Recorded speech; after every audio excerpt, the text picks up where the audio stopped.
পাঁচক্ত নামাজ কালাম পড়ে এর পরেও জাহান্নামে যাবে যারা, তারা হলো 17 শ্রেণীর লোক। আমরা এক নজরে আবারও বলে দিচ্ছি, হারাম খাদ্য যে গ্রহণ করে, 1, 2 আত্মীয়তার সম্পর্ক ছিন্ন করে যে, নাম্বার 3 প্রতিবেশীকে যে কষ্ট দেয়, নাম্বার 4 মা বাবার অবাধ্য সন্তান, মা বাবার কথা শোনে না সে, নাম্বার 5 উগ্র মেজাজি, তেড়া, গোয়ার, সবাইকে দমায় রাখে, এই টাইপের লোক।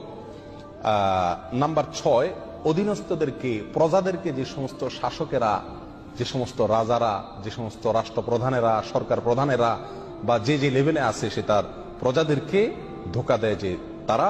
নাম্বার 7 অন্যের সম্পদকে অন্যায়ভাবে আত্মসাৎকারী ব্যক্তি। নাম্বার 8 উপকার করে কারোর খোঁটা দেয় যে ব্যক্তি, সে জান্নাতে যাবে না। নাম্বার 9 চগলখোর ব্যক্তি জান্নাতে যাবে না, মানুষের পিছনে কথা লাগায় বেড়ায় একজনের আরেকজনের কাছে। নাম্বার 10 অন্যকে নিজের পিতা হিসাবে, নিজের বাবাকে না বলে, পরিচয় না দিয়ে অন্যকে নিজের বাবা হিসাবে, পিতা হিসাবে পরিচয় দেয় যে ব্যক্তি, সে। নাম্বার 11 গর্ব এবং অহংকার করে যে ব্যক্তি, যার মনের ভিতরে অহংকার আছে, সে জান্নাতে প্রবেশ করবে না।